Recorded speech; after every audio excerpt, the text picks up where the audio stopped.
How's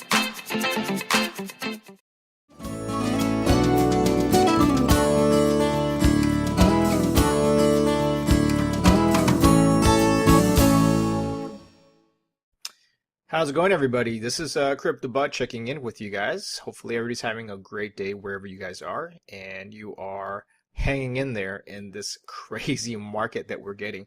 So I wanted to update everybody on the role of the stable coins and what it means to you, and specifically how you can actually trade these for volatility. So if you haven't already heard, the news has been that there's been a little bit of FUD regarding Tether as usual. We've actually seen this before a couple of months ago when Tether was considered to be this, that it wasn't really backed by anything, and there was a lot of confusion about whether Tether was going to be a sustainable stablecoin. And over time, this kind of led to this idea that Tether mirrors the US dollar, and that there wasn't anything really behind it. And the question was if Tether was technically a scam coin, I guess you want to call it. Anyway, the recent news has made it even worse, and what we saw in the last couple of days was a Bitcoin spike. This price action that you see on the daily, on the 7-day here, if we see this price on October 15th, that basically was some sort of FUD regarding the viability of Tether, and we saw already that that was a little bit more of a FUD than anything else.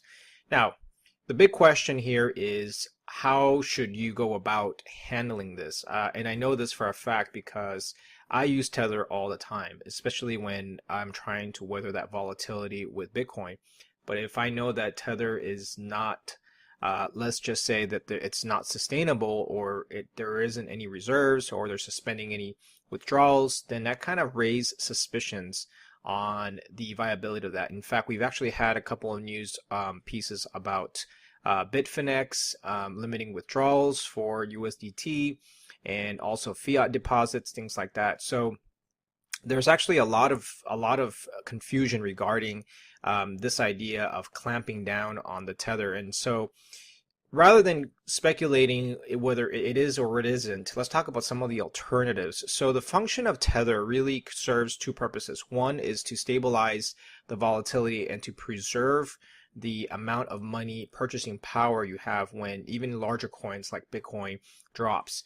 And as day traders or short-term traders, Tether is actually a very, very good option versus trying to cash in into regular fiat, because moving all that money across, let's just say from Binance to Coinbase and then into fiat, is actually very, let's just say it's a long process, right? You have to go in, you gotta, have the waiting period, and then you gotta redeposit back. So Tether is actually one of those stable coins that has historically done well in terms of weathering that volatility and jumping back into crypto. So one of the ways I use Tether is in times when the crypto market is falling, I pretty much move some of that Tether in. Now, the problem here is that Tether has pretty much gone lower than $1. So it's actually at 97 cents per dollar, which means that it's lost a little bit of its gas, but I wouldn't say it's completely out of the woods.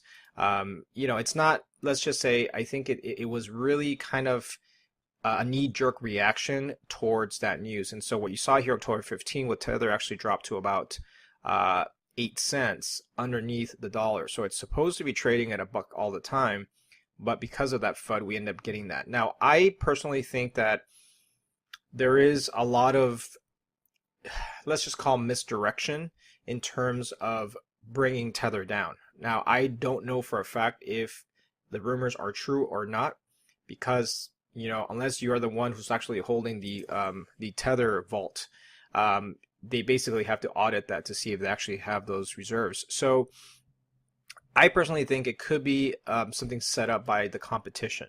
Right now, again, conspiracy theories, things like that, it comes down to this idea of the timing. So if you take a look at the stable coins, TrueUSD is kind of like it's the front runner coming up. TrueUSD is another stable coin that came up recently, and it's actually on Binance. And so it's kind of interesting that you start seeing a lot of these stable coins coming out right now that are in direct competition to Tether during the Tether FUD. And so it's kind of, I would say coincidental, I suppose. So anyway, so TrueUSD has a different market cap. It's about 160 million market cap. And if you kind of go to their website, you can double check that, you know, they're saying the exact same thing, that it actually has a trust contract. It's got token uses. It actually has a couple of backers in here and so on. And there's actually quite a bit of people that are probably using TrueUSD as an alternative for Tether. And obviously each one claims to have something better than the other one. This is actually a legal binding, legal binding contracts on the smart contracts that allow it to do that. So anyway, so moving along with the first competition. Now the other piece of news that's interesting is Gemini launched their Gemini USD dollar. And so this is another stable coin that's on the Gemini exchange. And so if you take a look at it on the markets, you can actually see it. Actually, let me correction. It's not on the Gemini exchange. It's on Buybox. It's actually another example of a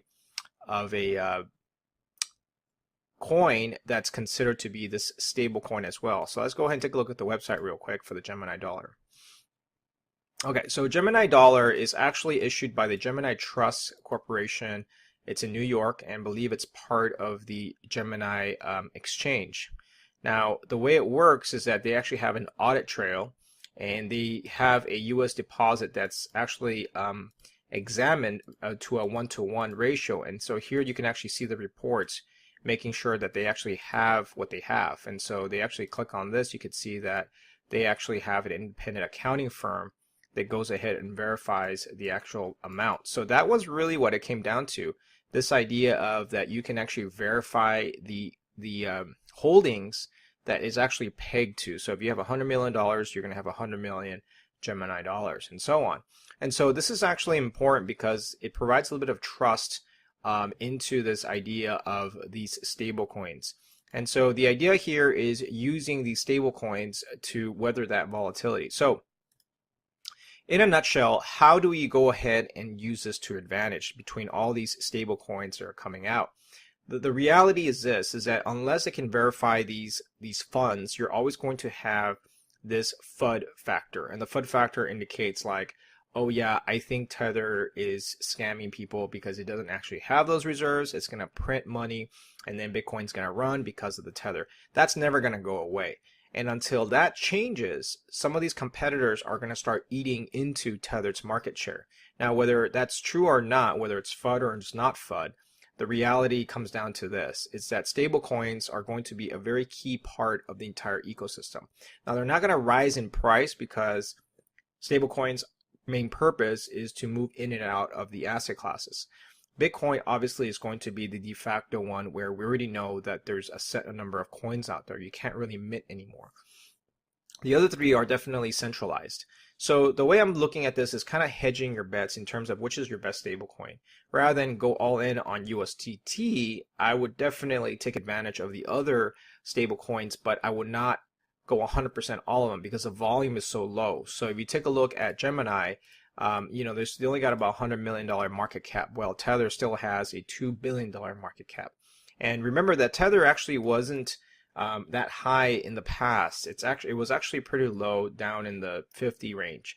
All of a sudden now it's a top 10 coin. And the reason why it's because people are treating it as a potential Bitcoin kind of token that's going to stabilize. People are actually choosing to go into Tether versus on Bitcoin just because of the stability. And that's something we haven't really seen before. So we're starting to see the shift into people going into these stable coins.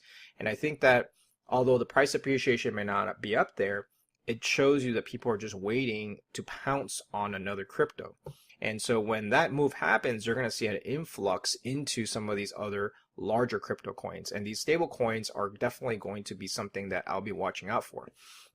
Now, the last thing I want to say is Tether is actually lower from the US dollar. So I think this is actually problematic. The fact that it's not trading at 1-to-1, because you're automatically losing money just by holding Tether. And if it is, completely real about what happened with Tether, then what's probably going to happen is that coin is going to continue dropping in value. And so most people it's going to create a ripple effect, and then people are going to start pulling their money out of there. So I think that, this is something to really consider. I wouldn't focus too much on it, but I would definitely focus on the fact that choosing the right stable coins there. And my money right now at this point is All right, guys, CryptoBot out. Have a great day.